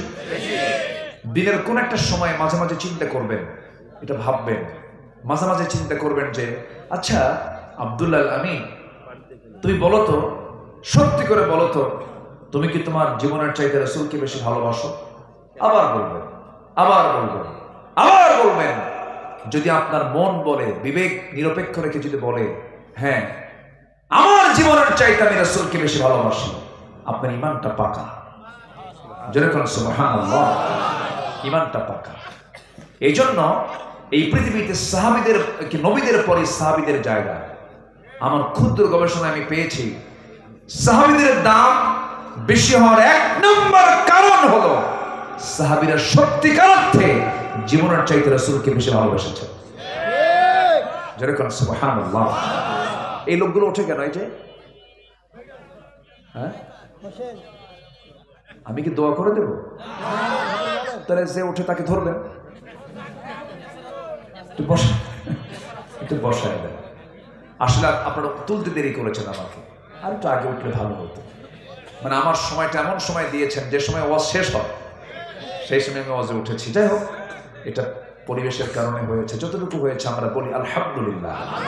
শুধু একটা পয়েন্ট আমি বলতে চাই, সেটা হচ্ছে রাসূলকে নিয়ে বলছিলাম। আপনি যেখানেই যান আল্লাহকেও পাবেন না আপনি সরাসরি, রাসূলকে লাগবে। রাসূলের দরকার আছে না নেই বলেন? রাসূলকে মানবো আমরা এক জায়গায় না সব জায়গায়? এক জায়গায় না সব জায়গায়? রাসূলকে পোশাকে মানলাম, টুপিতে মানলাম, দাড়িতে মানলাম, জিকির আজকে মানলাম, মেসওয়াকে মানলাম, কিন্তু রাসূলকে আমি রাষ্ট্রের জায়গায় মানলাম না, রাসূলকে আমি আইনের জায়গায় মানলাম না, রাসূলকে আমি ইমামের জায়গায় মানলাম না, নেতার জায়গায় মানলাম না। আমার ঈমান আনা হয়নি, ঠিক কি না? রাসূলকে মানতে হবে এক জায়গায় না সব জায়গায়? সব জায়গায়। আমার নবীজি রাসূলদেরকে সাহাবীদের এত প্রিয় ছিলেন। একজন সাহাবীর কথা চট করে মনে হলো, আমার এই মুহূর্তে আমার মাথায় আসছে। রাসূলকে খুব ভালোবাসতেন তিনি, তবে আবু বকরের চাইতে তো বেশি। আমার নবীর সবচেয়ে কাছের সাহাবী কে ছিলেন?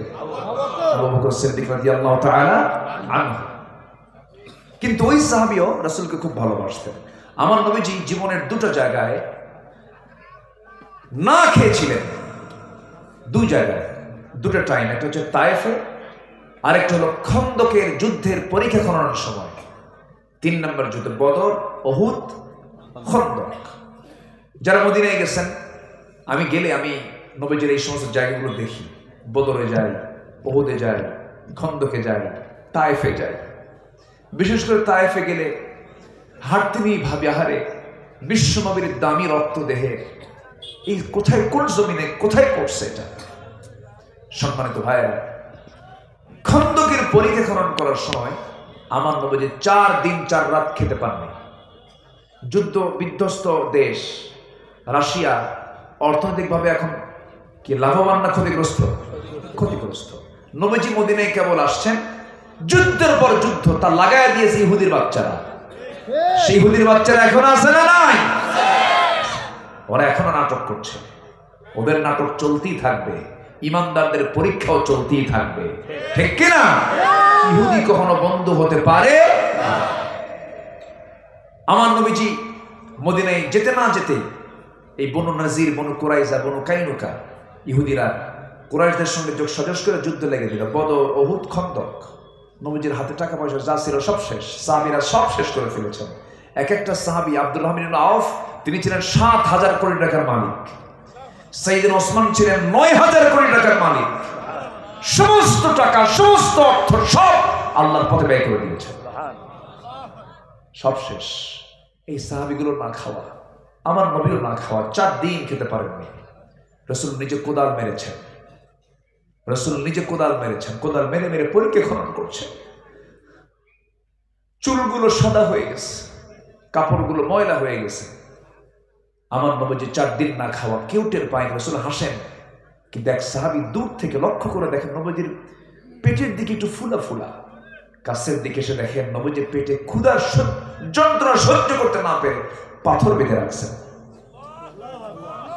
আমার নবীজির পেটে পাথর বাঁধা দেখে সেই সাহাবী নবীর কাছে এসে বলছে, হুজুর আপনি কাউকে বলেন নাই, কাউকে বুঝান নাই, কিন্তু আমি কিন্তু বুঝতে পারছি। কি বুঝলা? কি বুঝলা বলো? হুজুর আপনারা পেটে পাথর বেঁধেছেন, কিন্তু তুমি বুঝলা কেমন? হুজুর আমি তো আপনাকে খুব ভালোবাসি, আমি আপনার পেটের দিকে তাকা, আমি বারবার দেখছি হুজুরের পেট ফুলা কেন। সাইয়েদনা জাবের বলছেন, হুজুর আমার বাড়িতে তেমন কিছু নাই, তবে একটা ছোট্ট ছাগল আছে, যদি আপনি আমাকে অনুমতি দেন আমি একটু বাড়িতে গিয়ে ছাগলটা রান্না করে কিছু রুটি প্রস্তুত করে আমি আপনার জন্য খাওয়াবো। রাসূল বললেন যাও। চলে গেছেন। রান্না বান্না কমপ্লিট করে এসে রাসূলের সামনে বলছেন, হুজুর চলেন, কাউকে বলা যাবে না, বললে তো আপনার খাওয়া হবে না, 2-1 সাথে করে নিয়ে চলেন। রাসূল বলেন, যাবে? আমি কি একা একা খাওয়ার মানুষ? আমি কি একা একা খাই? কখনো তুমি দেখছো আমার এই 600 সাহাবীরা না খাওয়া? আমি এই সাহাবীদের তুই আমি একা খেতে যাব? অসম্ভব। সারা জীবন আমি আগে খাওয়াইছি, এরপর আমি খেয়েছি, আমি কোনোদিন একা একা খাবো না। জোরে কর সুবহানাল্লাহ। তিনি আমার মডেল হবেন না, কি আমার মডেল হবেন বলেন? তিনি আমার আদর্শ হবেন না, কি আমার আদর্শ হবেন বলেন? আমার নবীজি জাবিরকে বলেন, জাবির চিন্তা করো না, ব্যবস্থা হয়ে যাবে। আমার নবীজি চট করে দাঁড়ায় গেলেন। সাহাবীরা তোমরা কি জানো, জাবির আমাকে দাওয়াত দিয়েছে, ওর বাড়িতে দাওয়াত, আর আমি বিশ্বনবী তোমাদের সবাইকে দাওয়াত দিলাম, জাবিরের বাড়িতে তোমাদের দাওয়াত। জোরে কোন সুবহানাল্লাহ। সাইয়েদনা জাবির বললেন, হুজুর আমি কেমনে কি করবো? যাও, বান্দা যা, রিজিকের দায়িত্ব তার। জোরে কোন সুবহানাল্লাহ। আচ্ছা বলেন তো, খাবার নিয়ে সংকট সৃষ্টি মানুষ ছাড়া কোনো প্রাণীর মধ্যে আছে? আসতে বলবেন না আছে? নাই। বাবুই পাখির জীবনযাত্রা আমার আপনার চাইতে অনুন্নত না উন্নত? আসতে কর, আমার চাইতে কেউ অনুন্নত না উন্নত?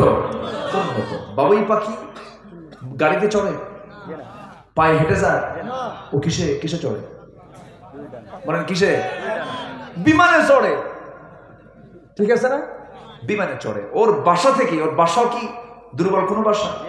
ইডর সাইলা, কি ইডর, কি বল, সিডর আইলা, মানে ফণি, বুলবুল, হারিকেন, আমফান, কত কি ঝড় বৃষ্টি হয় সব শেষ আমার আপনার বাড়ি। তাল গাছও আছে, ওর বাড়িও ঠিক আছে। সুবহানাল্লাহ বলবেন না? আচ্ছা, ওই রুম থেকে, ওই বাবুই পাখির বাসা থেকে যখন তার প্রয়োজন হয় খাবারের, তখন কি সে স্থলভাগ ইউজ করে না আকাশপথ ইউজ করে? আকাশপথ। কোনো ইমিগ্রেশন আছে? কোনো টিকিট কাটা আছে? কোনো ঝামেলা আছে? কোনো যানজট আছে? কোনো বিমান ডিলে আছে? কিচ্ছু নাই। যখন প্রয়োজন হয় চট করে বের হয়ে গেল। আল্লাহর জিকির করতে করতে সন্ধ্যার মধ্যে সব কাজ সম্পূর্ণ করে পেটটা ভরায় নিয়া আবার সে তার বাসায় ল্যান্ড করলো।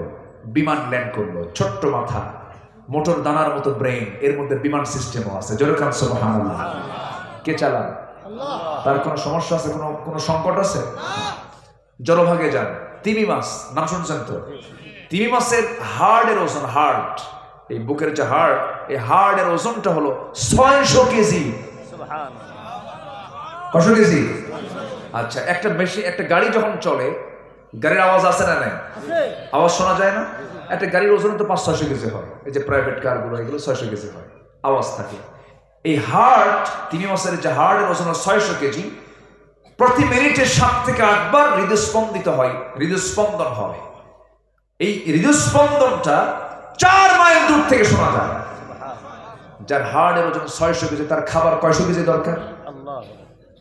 কেউ তো সুবহানাল্লাহ বললেন না। এখন বলেন, জলভাগে কোন দিন খাবার না আন্দোলন হয়েছে? হয়েছে? পাখির মধ্যে কোনো গন্ডগোল লাগছে? মানুষের মধ্যে আসতে করে আছে না নাই?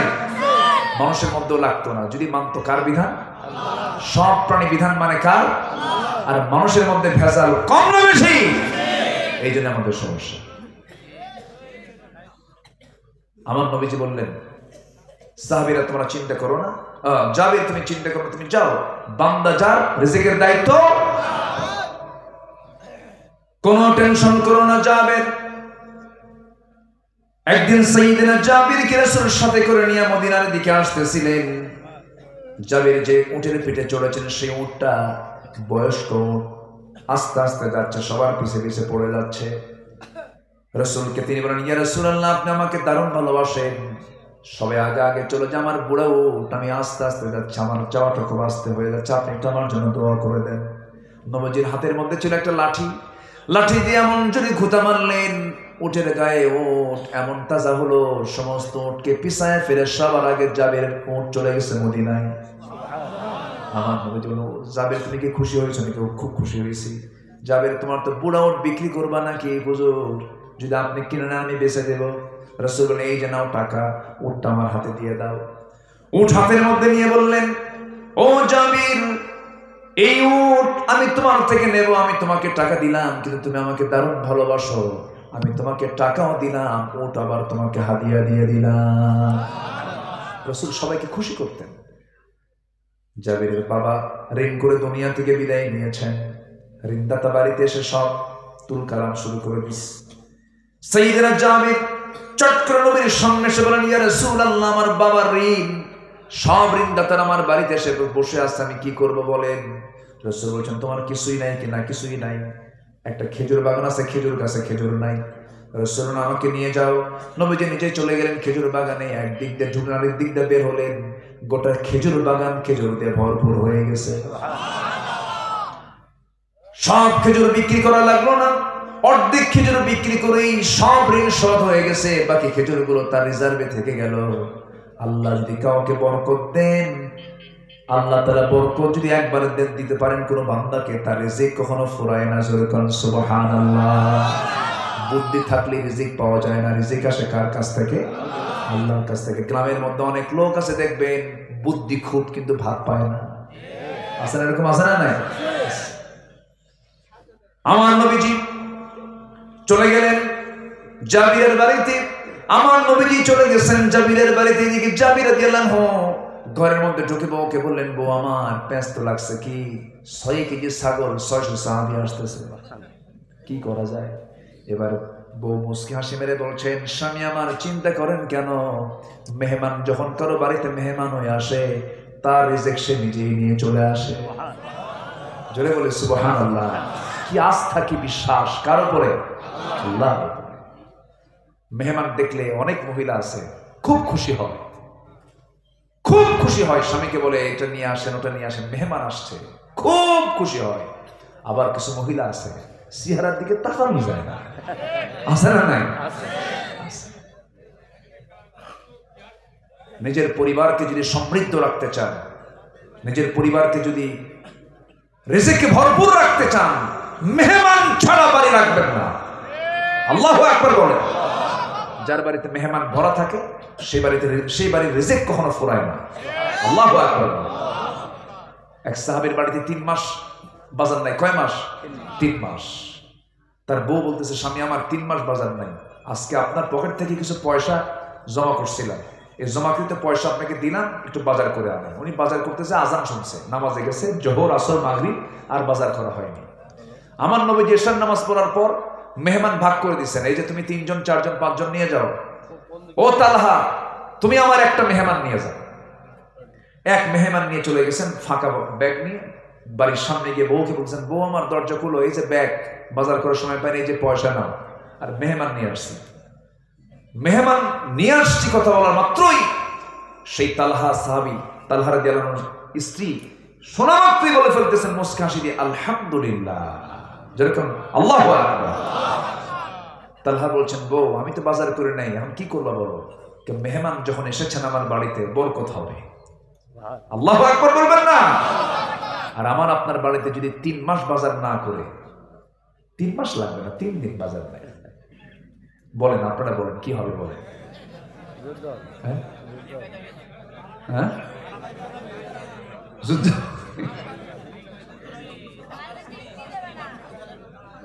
হ্যাঁ, আচ্ছা সম্মানিত ভাইয়েরা, এরপরে আমার নবীজি কি বলে, ওই সাহাবী বউকে বলছেন, বউ আমার কি করা যায় বলো তো? আপনি চিন্তা করেন কেন? ওই যে তুষের একটা বস্তা দেখা যাচ্ছে, তুষের বস্তাটা আমাকে একটু পেড়ে দেন, নিচে নামায় দেন। চালনা নিলেন, চালনা দিয়ে চালতে চালতে সেই তুষ থেকে মোটে কিছু জবের খুদ বের করেছেন। খুদগুলো বের করে খামির করলেন, 20 দানে দিয়ে আটা বের করলেন, খামির করে মোটে 2টা রুটি প্রস্তুত করা হলো। 2 রুটি নিয়ে স্বামীকে বললেন, স্বামী আমার মেহমানের সামনে দিয়ে চট করে চলে আসবেন, সামনে বসলে পরে আপনার একটা রুটি খাওয়া হয়ে যাবে, মেহমানের পেটটা পূর্ণ থাকবে। তাড়াতাড়ি আসলে পরে আমাদেরই করে লাইটটা বন্ধ করে দেব, মেহমান বুঝে নেবেন আমরা খেয়ে নিয়েছি, কিন্তু আমাদের পেটে তো কোনো খাবার নাই। গোটা রাত অভুক্ত থেকে মেহমানকে যতটুকু পেরেছেন সেখানে ততটুকু খেদমত করেছেন।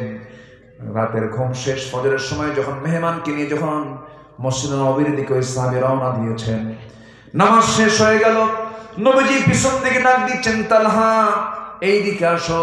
সাহাবী কাঁপতে কাঁপতে বলছেন, ইয়া রাসূলুল্লাহ, ইয়া হাবিবাল্লাহ, আমি বড় ভুল করেছি, মেহমানকে আমি সম্মান করতে পারিনি, আপনার মেহমানকে আমি তাজিম করতে পারিনি, আমাকে মাফ করে দিন। রাসূল বলছেন, উল্টা কথা বলো কেন তালহা? গত রাতে তুমি এবং তোমার বউ যে কাজটা করেছো, মেহমানদারি করেছো, আর শাজিম পর্যন্ত খুশি হয়ে গেছে। জোরে বলে সুবহানাল্লাহ।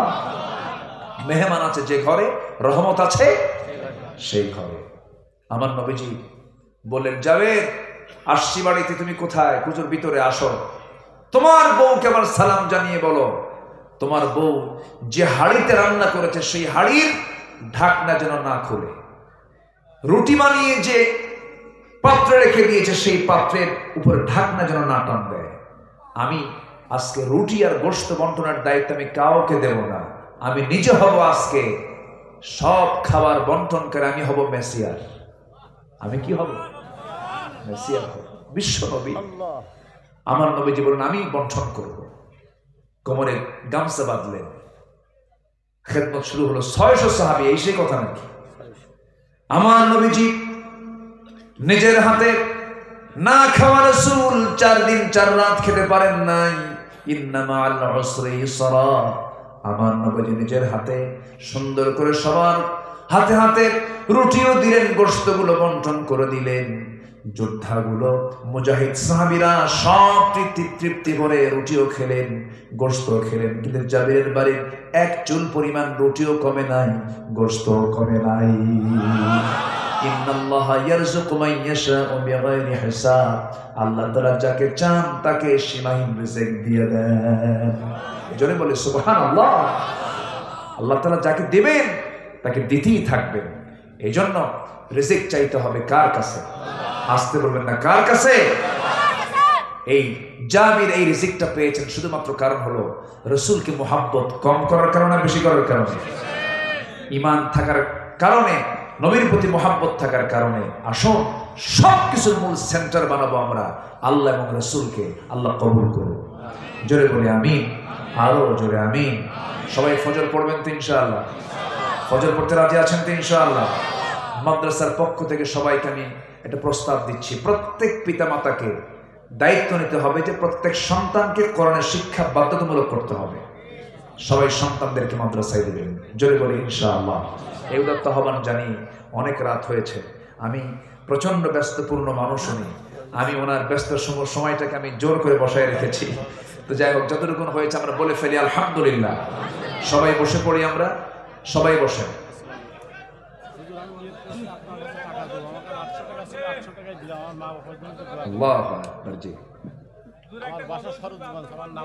সরোজগঞ্জ, আমি তো অনেক আগে আসছি সরোজগঞ্জে। 2011 সালে ফার্স্ট আমি মাহফিল করেছি সরোজগঞ্জ, আমার মনে আছে, আজ থেকে আরো 13-14 বছর আগের কথা। তো উনি বাপমার জন্য দোয়া চেয়ে পকেটে যা ছিল সব দিয়ে গেছেন, আলহামদুলিল্লাহ বলেন। আসুন আমরা এখন দোয়া করব। যা হয়েছে অনেক রাত, আমরা সময় একটু বসে নামাজের মতো করে আমরা বসি, একটু নামাজের মতো করে আমরা বসি। আমরা চাইবো কার কাছে? আমরা চাইবো কার কাছে? আল্লাহর কাছে। গজল শুনবেন আপনারা? গজল শোনার আগ্রহ আছে? জি। প্রবাসীদের জন্য দোয়া। আমাদের চেয়ারম্যান সাহেব কোথায়? আঞ্চলিক চেয়ারম্যান যে, ও আপনি আছেন। এত সুন্দর মানুষ হয়ে দেখেন না, কি সুন্দর চেহারা, বলেন আলহামদুলিল্লাহ।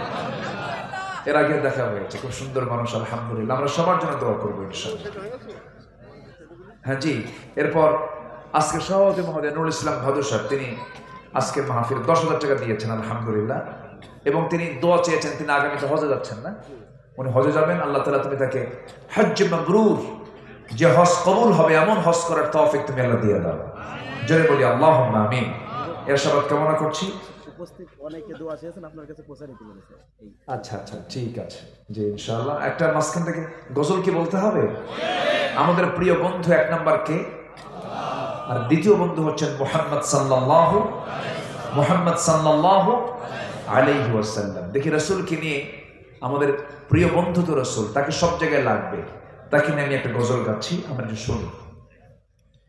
সে কোন বন্ধু বলো বেশি বিশ্বস্ত, সে কোন বন্ধু বলো বেশি বিশ্বস্ত, কার কাছে মন খুলে দেয়া যায়, কার কাছে সব কথা বলা যায়, হওয়া যায় বেশি আশ্বস্ত, তার নাম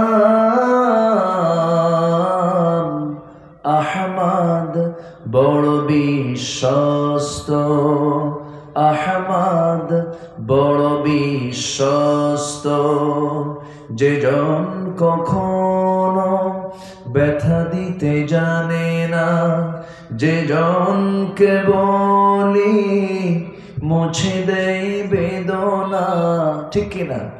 যেজন কখনো ব্যথা দিতে জানে না, যেজনকে বলি মুছে দেই বেদনা, হৃদয়ের হাহাকার আপন করে নিতে আর কারব এত প্রশস্ত, তার নাম আহমদ বড় বিশ্বস্ত, মহানবী বলে তারে কেউ বা ডাকে, আমি ডাকি প্রিয়তম। সে আমার ধ্যান, ভালোবাসা, প্রেম, মধুময় মনোহর স্বপ্ন সম। যে জন করুণার অনুপম উপমা, যার মতো মরমি কোথাও আর মিলে না। ঠিক কিনা? যে জন করুণার অনুপম উপমা, যার মতো দরদি কোথাও আর মিলে না। জীবনের আঙিনায় আবাদ করে দিতে আর কার বুক এত প্রশস্ত, তার নাম আহমদ বড় বিশ্বস্ত। আহমদ বড় বিশ্বস্ত। সে কোন বন্ধু বলো বেশি বিশ্বস্ত?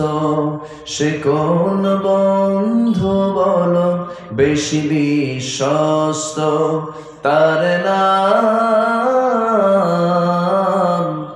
আহমদ বড় বিশ্বস্ত। আহমদ বড় বিশ্বস্ত।